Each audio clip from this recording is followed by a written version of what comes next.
Pada video kali ini saya akan menjelaskan terkait Bittrex Scrum. Jadi Bittrex Scrum ini salah satu fitur yang ada di Tasks and Project yang fungsinya untuk manajemen tugas yang sifatnya perkembangannya bisa direview secara berkala ya, dengan deadline yang lebih singkat. Jadi kita bisa manage tugas dengan durasi yang lebih singkat lagi.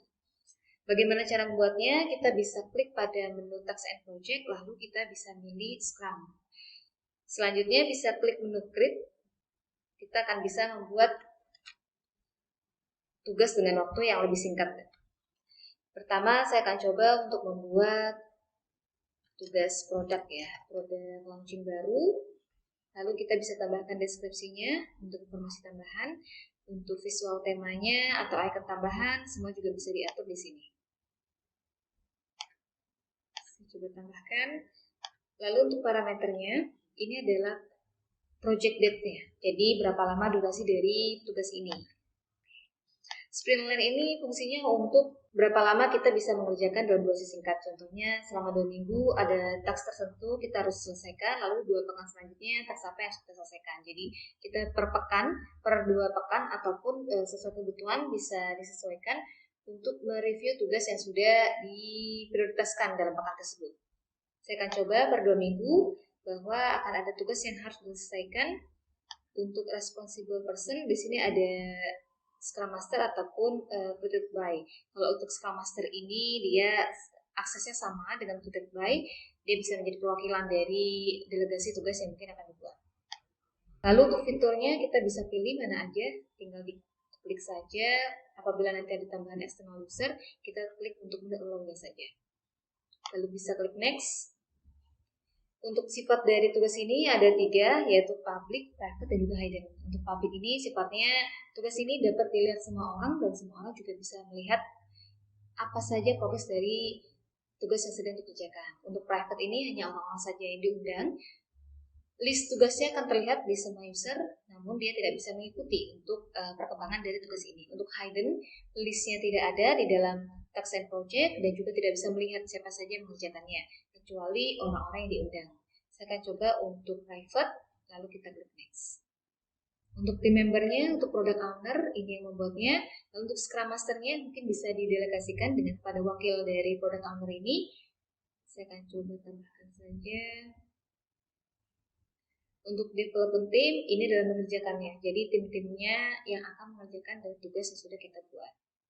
Untuk stakeholder, ini sifatnya hanya mereview dari tugas yang sudah dibuat, namun tidak bisa mengedit dari setiap susunan dari tugas yang akan dikerjakan. Kita bisa klik next. Selanjutnya tampilannya akan seperti ini, lalu kita bisa membuat untuk tugasnya.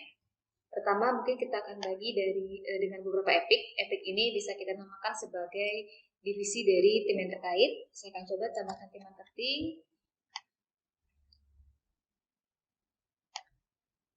Lalu ada juga tim administrasi.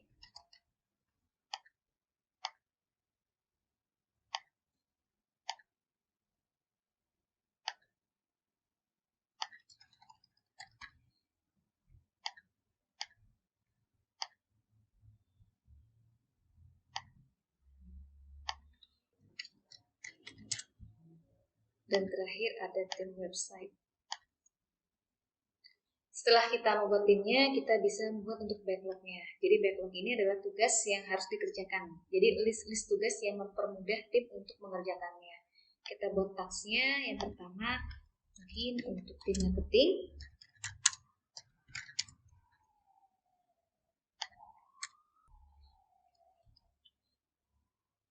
Marketing juga mungkin untuk tim periklanan.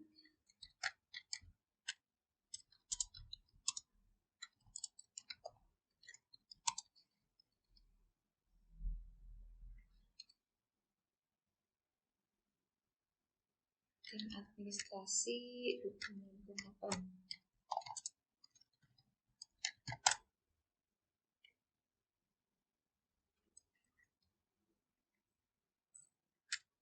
Dan yang terakhir ada tim website.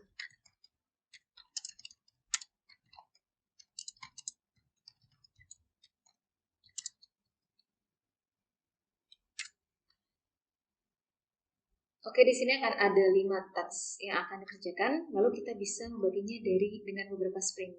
Ini durasinya 2 pekan, jadi tanggal 18 Desember sampai 1 Januari setidaknya ada list yang harus dikerjakan.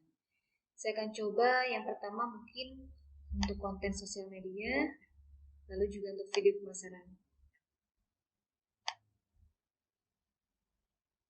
Di sprint selanjutnya, di tanggal selanjutnya di 1 Januari akan ada penyelesaian untuk Google Ads-nya. Dan juga website untuk promo.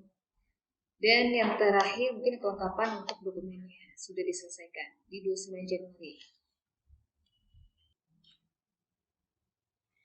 Jadi untuk selanjutnya kita bisa membuat untuk definisi of done. Jadi definisi bahwa task tersebut sudah selesai. Jadi kita bisa mengubah statusnya menjadi komplit. Untuk membuatnya bisa klik pada menu Scrum.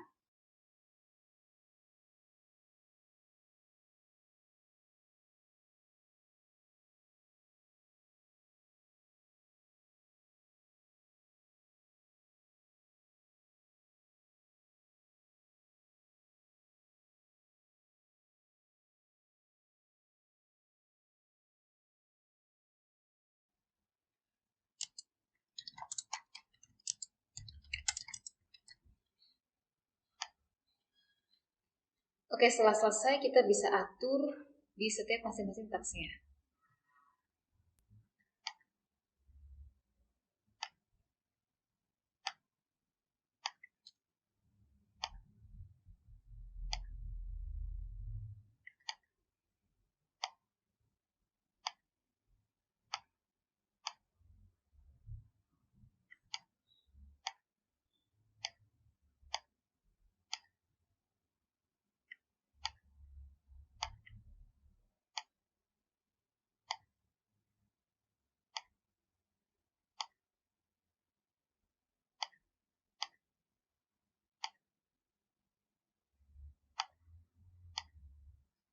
Kurang lebih seperti ini, lalu kita juga bisa tambahkan poin. Jadi fungsi poin ini sebagai pelapor nanti di akhir, apakah dia sudah menyelesaikan tugasnya sesuai dengan priority atau tidak. Untuk konten sosial media mungkin 50-50, kita bisa atur juga. Selain itu kita juga bisa mengubah untuk responsibelnya, jadi bisa disesuaikan dengan tim yang terkait. Seperti ini.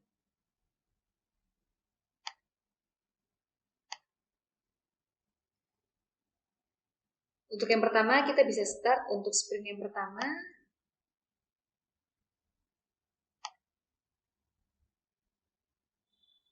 Setelah kita start, maka dia akan berubah menjadi di active sprint. Ini progres dari task yang sudah dijalankan. Nanti ketika memang statusnya sudah dalam pengerjaan, bisa langsung di-drag saja di in progress. Seperti ini.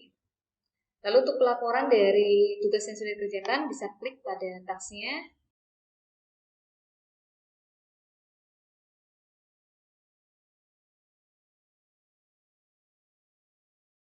Kita bisa lampirkan di sini untuk kontennya.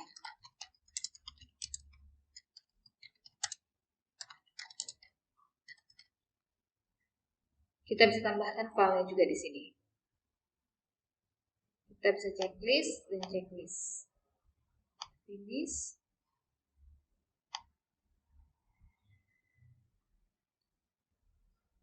Kita klik set. Video pemasaran juga sudah selesai.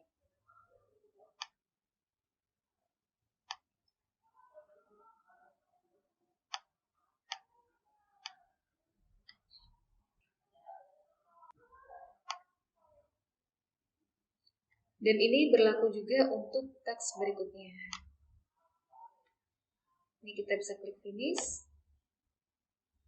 Kita klik complete.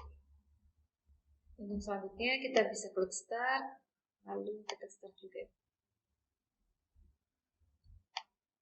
Lakukan hal yang sama. Ini sesuai. Sudah sesuai.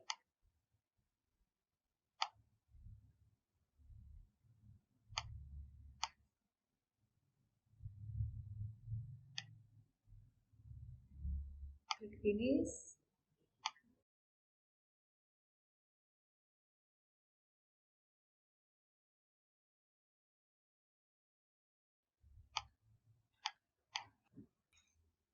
Dan yang terakhir kita bisa klik start di sini, lalu kita klik start. Berubah juga, bisa langsung kita finish.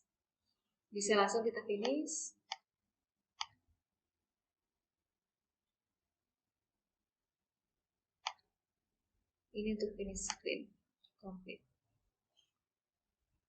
Selanjutnya kita bisa lihat untuk pelaporannya. Jadi di sini ada dua, ada velocity dan juga burn down. Jadi velocity ini untuk melihat berapa rata-rata pengerjaan dari target dengan real time-nya. Untuk warna biru ini adalah plan-nya, jadi secara plan dia harus dikerjakan dengan bobot 100 ini, lalu secara realnya dia telah mengkompletkan sampai berapa persen. Di sini untuk ketiga tasnya, 3 sprint tersebut diselesaikan sesuai dengan planningnya. Nantinya ketika memang planningnya 100, lalu nanti secara real time-nya dia tidak selesai, maka bobotnya akan berkurang. Tadi untuk sprint yang pertama poinnya adalah 50 dan 50. Jika yang baru selesai dikerjakan hanya satu task saja, maka dia akan menjadi poinnya 50 saja. Dan nantinya task tersebut akan pindah ke sprint selanjutnya. Jadi akan masuk ke project selanjutnya, di mana dia akan bertambah untuk laporan diagramnya. Untuk plannya akan bertambah dan juga untuk durasi komplitnya pun juga akan bertambah. Setelah laporan untuk speed chart-nya, untuk laporan selanjutnya yaitu task breakdown chart. Jadi untuk ini kita bisa lihat di sisi sebelah kiri ini adalah poinnya dan di bawah ini adalah planning day-nya. Ini karena komplit di hari yang sama dengan bobot yang sudah sesuai, maka tidak ada grafik yang bisa ditampilkan. Saya akan coba pelaporan dengan task lain agar bisa terlihat perbedaannya seperti apa. Di sini sudah ada contoh pelaporannya. Ini ada 2 task di sprint pertama, lalu kita bisa lihat untuk breakdown chart-nya.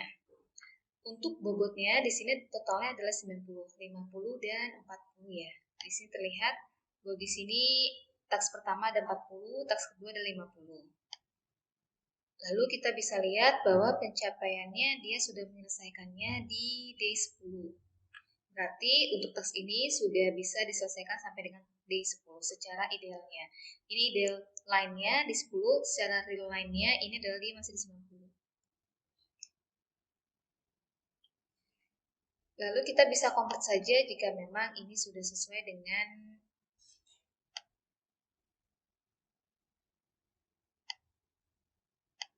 kita bisa finish. Maka kita bisa lihat untuk pelaporannya. Tampilannya akan seperti ini, bahwa dia sudah komplit untuk semua task yang ada di sprint 1. Demikian informasi yang bisa saya sampaikan. Selamat mencoba.